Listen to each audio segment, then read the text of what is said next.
Welcome, fellow Jedi and Sith. You are tuning into Imperial Radio, your all talk weekly Star Wars podcast. I'm your host, Kobe Larson, along with my co host, Alex Wormstead. And today we've got a very exciting episode for you. But first, we want to make a quick apology for the absence of last week's podcast. We will be continuing on our one a week Friday uploads, so you don't have to worry about that. It's not going away or anything. So the reason we did not record last week is because we're having some technical difficulties, and we are implementing some new technology for better audio input, so the sound will be a lot better. Now, as for that, let's go into the news in less than 12 parsecs. The Old Republic, confirmed to be 400 years before Battle Yavin. In other news, Colin Trevorrow, original Episode 9 director's script has been leaked. Fans are divided. The Rise of Skywalker has been nominated for 3 Academy Awards: music/original score, sound and editing, and visual effects. Jar Jar returns. Rumors fly of our favorite Gungan being added into the Kenobi series. Nothing confirmed yet. And finally, some great news. Clone Wars Season 7 officially going to debut on February 17th and will air weekly on Mondays. That has been your news in less than 12 parsecs. Now that that's out of the way, let's jump right into our title segment. This is a great title segment. It's over something that me and Alex are very passionate about, just like every other title segment. But this one's definitely probably the most talked about thing in Star Wars right now. Agreed. And that is the Kenobi series and our thoughts on that. We're going to be going over. First off, we're going to be giving a little refresher of what we know at the current time. We're going to be talking about, pretty much just everything we know, which is not a lot. So we'll prepare you for that so you can know some of that information. And we also give our predictions and not necessarily predictions, but what we want to see in the series, what we think we'll see, and it's a couple things we don't want to see, and some things like that. So we both prepared our little notes, and we're going to give you kind of our little opinion, very similar to what we did with the Rise of Skywalker. So I'll start.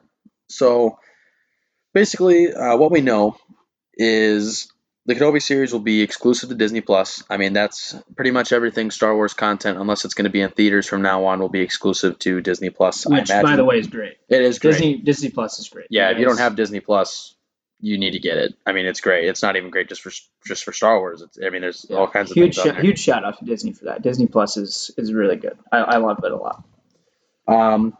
Yeah, so it's going to be exclusive on Disney Plus. So I mean, if you don't have Disney Plus, get Disney Plus because you're going to want to watch that. It's likely going to be a 2021 release, and that's more than likely not going to be a later 2021. And it's already said that it's not guaranteed to be 2021. It's going to be late 2021 or 2022. So they've still got a ways to go yet. They just started shooting, I believe, at the beginning of the year. So yeah, we'll be looking forward to that in a year or so. But obviously, the biggest news about it is the Ewan McGregor prequel Clone Wars era actor who played Obi-Wan. Obviously, the actors who played Obi-Wan have been Ewan McGregor and Alec Guinness. Both of them are great. We both prefer Ewan McGregor, as he gave a very lively performance to Obi-Wan. Yes, yeah, he's a really good actor for Obi-Wan. He plays him very well. Yes, indeed. So, it's going to be Ewan McGregor. He was actually the one that announced it to fans at the D23 conference deal. So that's great. We're really excited about that. It's going to be 6 one-hour episodes. That is 6 episodes that are 1 hour long. So it's going to be less episodes than The Mandalorian, but longer episodes. So it should even out. If not even out, then it'll be longer than The Mandalorian. So that's great. And they will be coming out weekly, just like The Mandalorian. McGregor will also have a producing role in the show, so hopefully that means it'll be good because, I don't think that man's ever done anything wrong in his life. I just think that it's crazy about how all these fans were saying how they wanted him for so long to play Obi-Wan again, and he had to keep quiet because this has been going on for a while. I mean, this has been going on since ever. Yeah, and he's had to keep quiet about it. So it's just kind of cool and crazy of how he's kept quiet about it, and just how it was probably killing him inside that he couldn't tell everybody until they wanted him to. I'm sure. Yeah, no, I remember I was amazed at the fact that he was going to be doing this. Um, and it takes place after Revenge of the Sith. It's going to take place on Tatooine. We'll talk about that a little bit more in the predictions and what we want kind of section. But yeah, it will take place on Tatooine after Revenge of the Sith, basically watching over Luke. So that is what we know. It's not a lot. We really don't know a whole lot about it other than Ewan McGregor. Very young production right now. Yeah, it is. It's still in its infant stages, so a lot can change over the course of a year or two. So let's start with Al. You give us some of your predictions, what you want, that kind of stuff. Let's hear what you have to say about it. Well, for starters, everybody wants the return of Liam Neeson and some Qui-Gon Jinn, and I want some Force Ghosts to be implemented in this, so that way you get to see that he's, really studying how to go beyond the realm of the Force, or whatever you want to say. And also, I kind of want like a PTSD style of Obi-Wan. I want to see him not, just crazy and cuckoo bird or whatever, but I kind of want to see him relive the sins of his past, and maybe them sins come back to haunt him. Something like that. I want to see him uneasy on Tatooine. That's another thing. I want him to stay on Tatooine. Oh, for sure. Yeah, I mean, that's one of my big staples.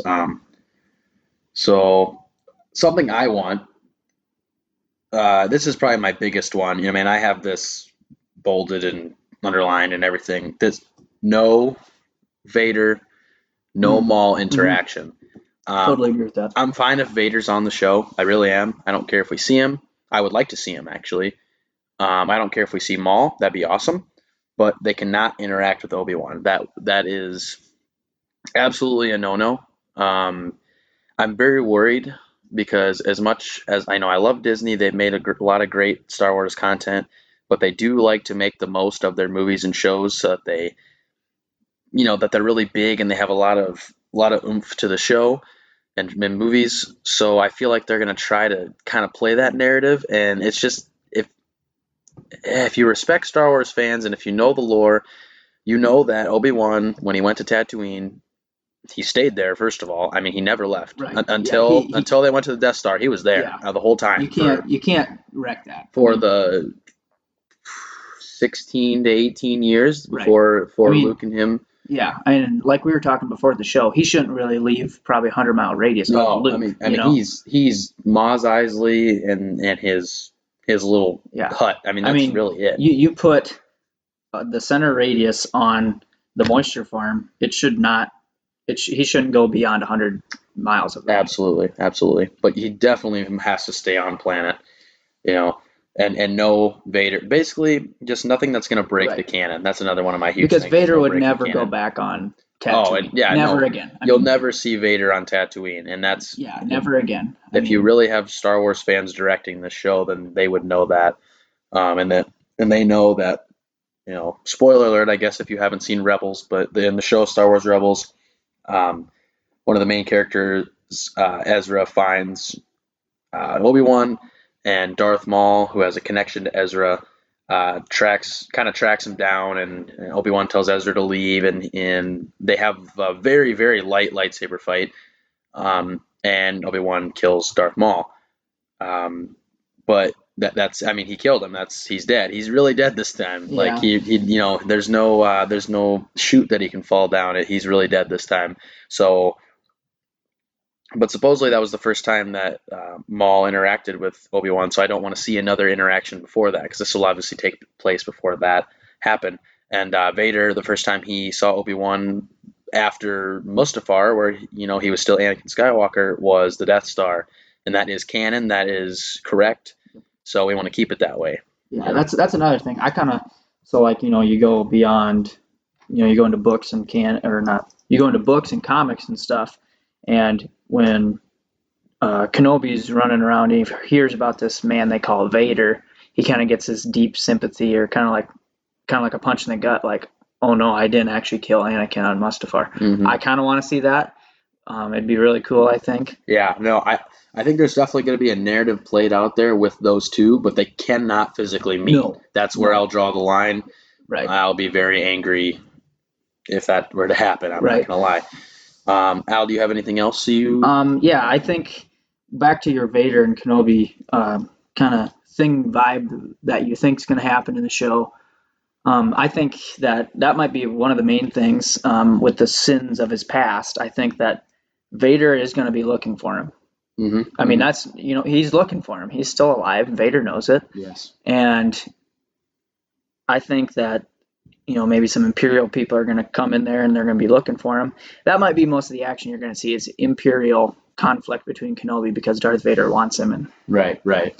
just something like that. And the word can never get back to Vader that it's a man with a lightsaber that's killing these people. Exactly. So he has no idea who it actually is. Right. So he just keeps sending people there. But I don't know, that kind of retcons some old stuff too. I don't know, it's just going to be interesting to see that play out. And I guess the biggest thing that I want is yearly gaps in between the episodes because it's going to be a 6-episode short, if I'm correct. Yes, 6 episodes, 1 hour long. Yes. So I wouldn't like to see, like just 6 episodes just back to back to back to back, just I want to see year gaps in between them and stuff that's going on. You can have like an arc, you could say, of 2 episodes or something like that. But Right. I would like to see a little jump in it, Mm-hmm. No, I would too. It would be nice to just not have it in a span of weeks or months or something like that. It'd be cool to see a time jump because he spent, I mean, so many years on Tatooine. I mean, he's pushing 20 years getting there. Right. He's in the upper teens on Tatooine, so I mean that's a lot of time to cover. And with 6 episodes, I feel like a time jump, at least a couple years at least, Right. would be necessary. Like I was saying before the show, it would be cool to see the first episode be, a year after Revenge of the Sith, or maybe even 6 months after Revenge of the Sith. Right. Yeah. Keep it and then fresh. we take just jumps, and then we just kind of jump, and then boom, season finale is, say, really cool speculation, 2 weeks before A New Hope. Right. Because when we get that time where everybody's wondering, what did Obi-Wan do? I mean, that's the biggest thing of this show is why we're getting it, is what did Obi-Wan do in that time frame? Mm-hmm. And if we jump around with that, we can really satisfy people, I think, and we can show everything that he did in a summary style fashion. For sure. Whereas if you do it just short time frame, you're going to be left with more gaps. Right. Almost then between Revenge of the Sith and New Hope. Right. Yeah, you want to keep. I mean, you want to keep the story going fluently, but you also want to have some time jumps in there. I mean, that's a lot to ask for, but I think it could be done. And I mean, ultimately, it's got to tie into the original trilogy too. I mean, it's going to tie into the prequel trilogy. Don't get me wrong, but it's really got to tie into both of them together. Mm-hmm. And that's why I think it'd be really cool to see that prequel era in the first 3 episodes, and then the last 3 we just gradually jump into that original trilogy setting. And like the last episode, like I said, I think it'd be really cool to see that right before A New Hope. I just think that'd be really cool, and probably the best way to end the series. I don't know, that's how I would do it. Yeah, no, I could see that happening. I think that'd be cool just to kind of, really close the gap there.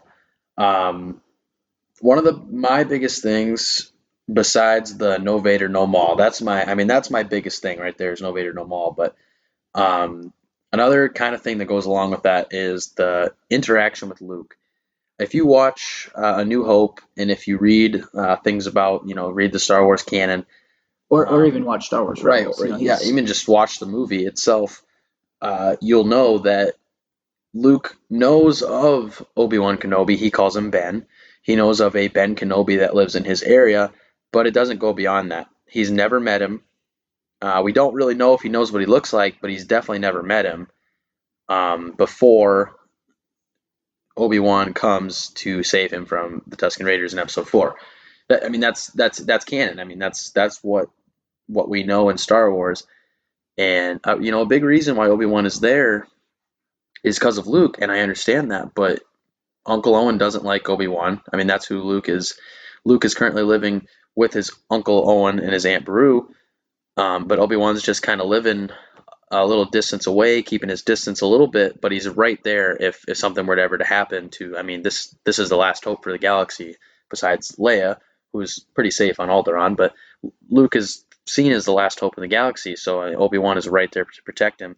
and I get that, and it's really hard to keep the discipline, but you really can't have them interact because the first time they meet is episode 4, and you don't want to ruin that because you're just going to anger original trilogy fans. You're going to anger a lot of people if you try to retcon. That's another thing that I have listed right here too, is no retcons and no canon breaks. I mean, if you got to add some crazy weird stuff, not necessarily weird stuff, but some crazy. I get there's got to be action in the show. I really do. I want to see Obi-Wan ignite his lightsaber. I want that just as much as anyone else. But if you're going to do it, you got to keep it away from the original story, and you cannot make it conflict. We cannot have a confliction with the original story because the movies are the main meat of the franchise. They are, they run the show. These series are awesome. They really are, and I love them, and I haven't seen a problem yet, but this is the first one we're getting that actually ties into the actual story. The story. Yeah. I mean, The Mandalorian is awesome, but it really doesn't do anything for the story, so it can do whatever it wants, theoretically. But Obi-Wan is a very titular character in the story, and you cannot have Obi-Wan, fighting Darth Vader or, going up to a young Luke Skywalker and trying to train him or something like that just cannot happen. It's just there's just something that can't happen. There's a list of things that they got to write on a piece of paper and go, we cannot do this, and they're going to be like, oh, we want to so bad, but they got to go, no, we cannot do this because we're going to anger so many people, and that's one of my biggest things as well. Do you have anything else, Al? Yeah, actually, I got one more thing that kind of popped in my head while you were talking. It goes back. Sorry to backtrack to what I was saying, but something that I really want to see, I don't know why it just popped in my brain, but in Rogue One, they say, do you still have your Jedi friend, talking to Bail Organa? And he says, yeah, I'll contact him. I think that'd be so cool if we get to see that contact that happened in between Rogue One and New Hope, where he says, hey, stuff's about to go down, which I know they're hinting at when Leia and everybody wants him. Right. But that Bail Organa actually contacted him too, so, and that's why he actually interacted with Luke in A New Hope, is because he was like, all right, let's go. It's time. So that's what got him up and got him going. He's like, we got to go now. Yep. So I think that'd be really cool too. Get Jimmy Smits back as Bail Organa. Yep, get Ewan McGregor back, and it's a nice little family reunion. I love it. That's right. It's what every fan wants to see. My last thing is I want flashbacks. I want prequel content. I mean, we're prequel kids. We've said that how many times now? We love the prequels. I want content. I want to see. The more kind of things we get like this will probably delay the show's debut because it's going to be a lot of special effects. Think about the Clone Wars and making that into a flashback. Even like a 30-second flashback of him in the Clone Wars fighting alongside clone troopers is going to be a super expensive and super long. It's going to take a long time to make this said flashback. Oh, yeah. But I want to see at least a couple. It's going to be well worth the money and the 30 seconds that's on. It'll be so worth it. I mean, if you think about how much live action Clone Wars do we get? Not much. Very little. You get Battle of Geonosis, and you get the Battle of Coruscant, and then you get Order 66, and a little bit of Kashyyyk, but that's really it. I mean, you don't get any any of that really. And is that really live action? Right. No. And I mean, will they use live action for this? Who knows? Will they go back to CGI? Probably. And I hope so. At least it's easier to do. I mean, it's easier to do. I didn't mind the CGI clone troopers in the prequels. No, because I mean, if you tell people it's CGI, most people are actually like, really? Yeah, right. They did it very well. I didn't know that until. I mean, I knew that, but I mean, it took me a while to figure that out. I was probably I don't know, 7, 8. Before I realized it was animated. But, and you're like, whoa, that's crazy. But that's after the movies came out. Right. And I want to see. I want to see it. I really do. And I get if we don't have very many, or maybe there's like one, but I want to see at least one flashback. I mean, you're not going to tell me that this man has just fought through 3 long, dreadful years of war where he was at a lot of huge battles. I mean, Obi-Wan was one of the most involved Jedi in the Order. I mean, he's faced Dooku, he's faced Ventress, he's faced Grievous, he's been in many battles. Him and Anakin were through a lot together. You're not going to tell me that now that he should almost have like a PTSD. He should almost have like a PTSD. So you're not going to tell me that he's not going to have haunting nightmares and things like that. And that would be what I want to see. That's something cool that I'd like to see. I want to see Obi-Wan in turmoil. Yeah, I really like do. it really almost should be a depression slash anxiety show for him. Right. Like, I mean, is he living on Paradise Island out there? No. No, absolutely not. He is on a mission right now. Mm-hmm. He is protecting Luke and also protecting himself. And because he's protecting himself, he's paranoid, and that's something I'd like to see is him being paranoid. I mean, it sounds awful, but Right. No, but it's something you it picture. makes for good story. It You really know, does, and that's going to make it the most. I mean, if you're appeasing, it depends on who Disney wants to appease as well. I mean, they try to make it an even mix of who they're catering to, but if you're catering to casual viewers, which casual viewers probably outrank true fans, I will admit that. oh yeah, But if you're catering to casual viewers, yeah, there's probably going to be a few of these things that we said we didn't want. There's probably going to be some in there because it's really tempting to not have Vader and to not have, or it's very tempting to have Vader and very tempting to put them in there. And it's very hard to keep all these things that really shouldn't happen out of the final script.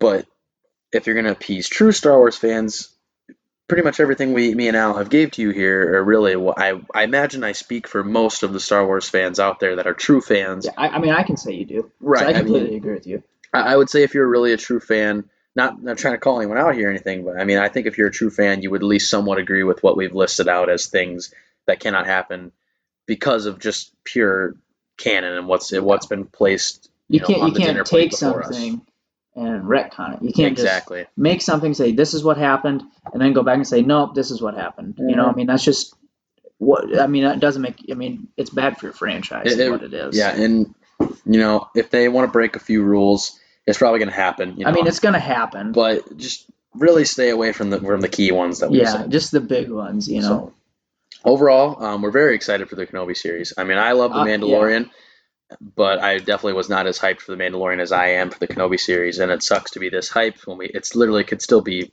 almost 2 years until it comes out. Right. But it's going to be coming.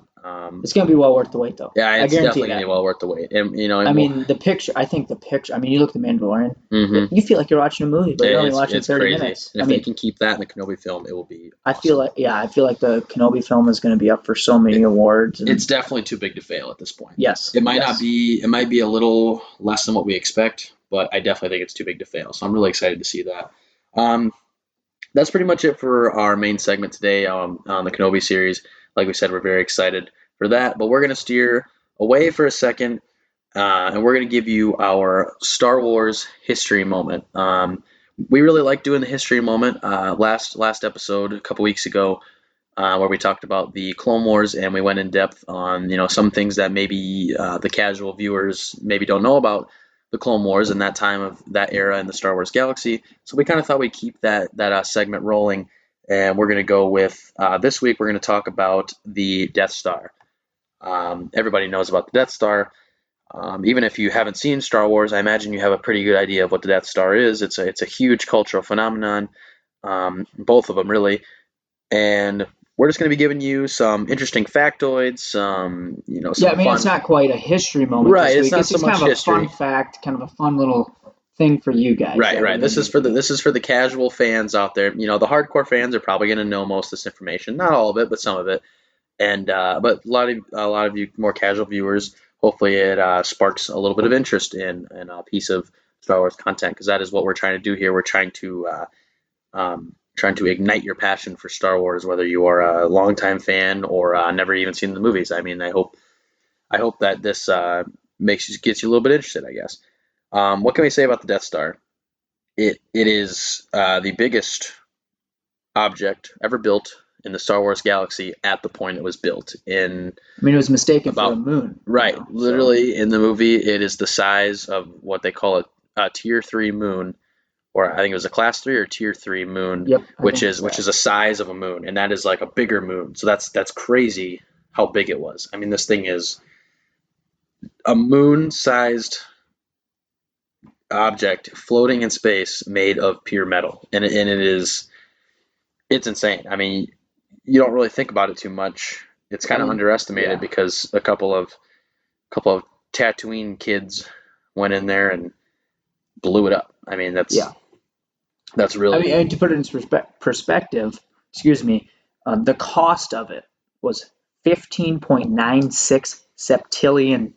that is That's, insanity. if I want to say right, if I remember, I think that's over or a little under, maybe over $2 trillion, like, or 2 trillion times, excuse me, our national debt.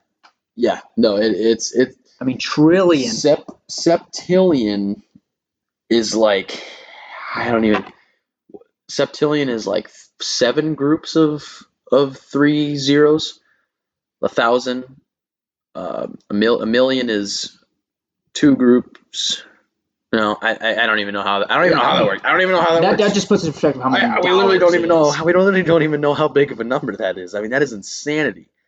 I mean, granted, the Star Wars galaxy is a little bigger than planet Earth overall. There's a lot more people, but Right. that is still insanity. That is a huge chunk of the galaxy's currency. I mean, that's Right. massive. And just to throw this out there, Ronald Reagan wanted to build one of these things for us. Yeah. I mean, shout out there to Corey Flatton. We know you're listening. um, so yeah, this thing was expensive. It was huge.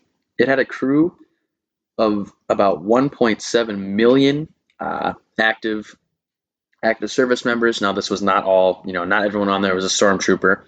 You had stormtroopers, you had the special faction of Death Star troopers, you had pilots, you had admirals and generals, and all your leaders on there. I mean, you had Grand Moff Tarkin was stationed, Darth Vader was stationed, the Emperor had made visits. Um, you had a lot and you had your everyday people. I mean, you had crew workers, sanitation. I mean, think Yeah.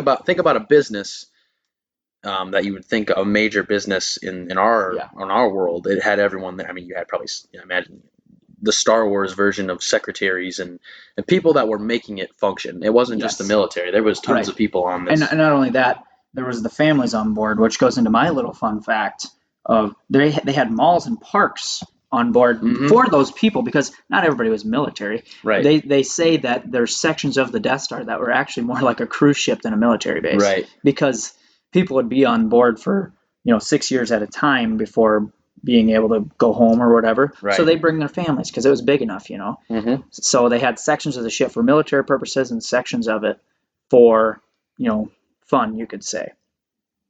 Right. Yeah. No. And yeah, they brought their families. They brought their wives and kids and everything onto this planet killer. I mean, this thing was monstrous.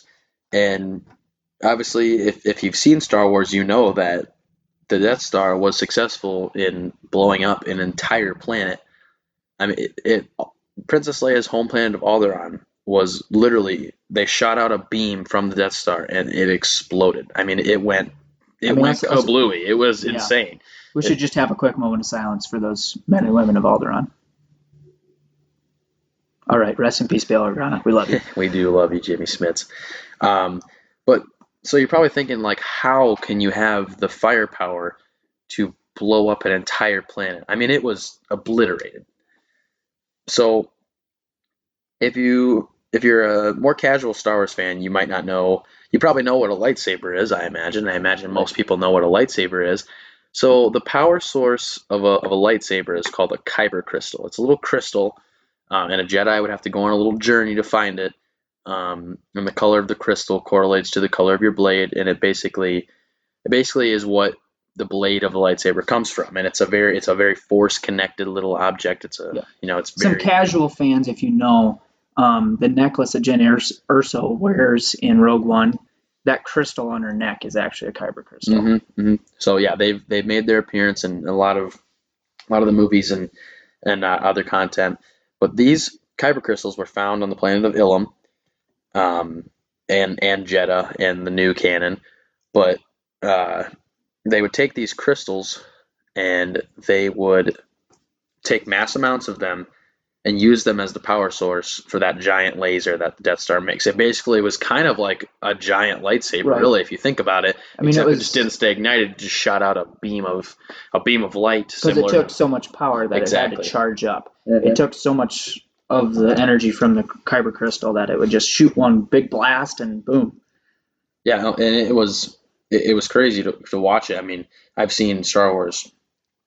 I mean, I've seen Episode 4 probably 100 times, but every time I watch that, I'm just like, wow. I mean, it just never gets old. It is a technological terror, and it is it's the most it's the biggest thing in the galaxy, and it is under the Empire's control. It is insanity, is what you can call it, and that one faction, one government could build something Yeah, like that I and mean destroy entire planets.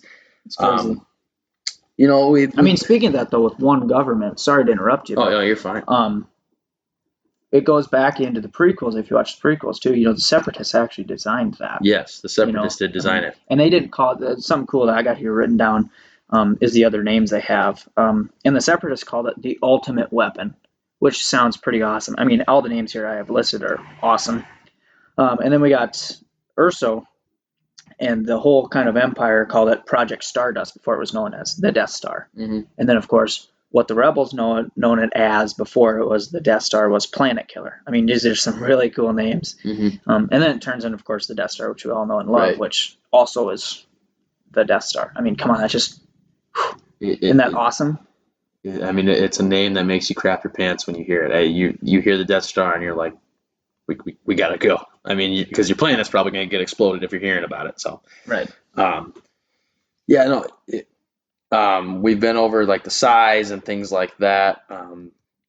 Another very fun little fact about it is the very famous hole in the Death Star that Luke used to shoot the proton torpedo and to blow it up, basically.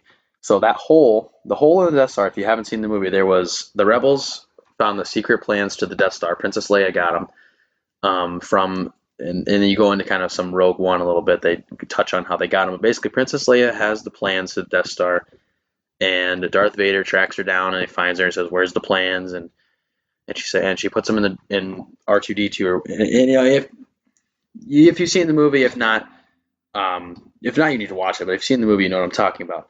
But those plans actually had the the schematics of the Death Star, which no one else had. They were the only plans, um, and it showed a very small little flaw in it, which was a hole that read right to the main reactor. And you're Yep. thinking to yourself, it's like, why would they put that there?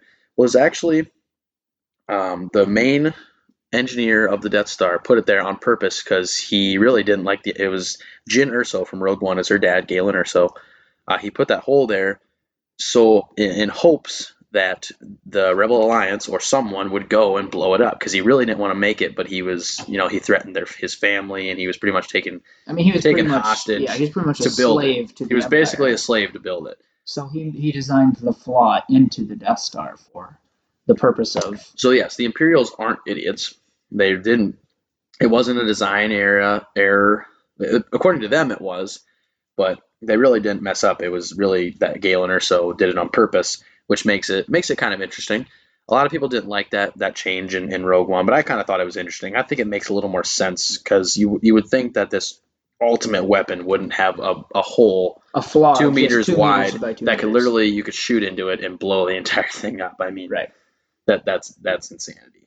But yeah, so that's kind of our fun little segment on the Death Star. We hope you liked it. We hope maybe you want to go research it a little bit yourself. Maybe if you haven't seen the movies, you want to watch Episode 4 because that's where the Death Star is mainly featured. And we're talking about the Death Star 1, of course. There's another Death Star in Episode 6 that they build, but it's a little bit different and it's not done at the time, so it's not as fun to kind of talk about that Yeah. one so much. But so yeah, that kind of wraps up our history moment here, and that's going to wrap up the episode. If you like the episode, if you want to follow us on Twitter, maybe at Imperial Radio P1. That is at Imperial Radio P1. Follow us on Twitter. Give us some likes, give us some retweets. Tweet at us if you want. You can email us at imperialradio66 at gmail.com. That is imperialradio66 at gmail.com. Contact us however you feel. And shoot us some questions. Maybe you want to shoot us some ideas for topics of a video. We'll definitely take those into considerations. Because it's all about what you guys want to hear. You guys are the listeners, and we appreciate you a lot. So that's going to kind of wrap up the episode tonight. And we hope you guys have a great day. And goodbye.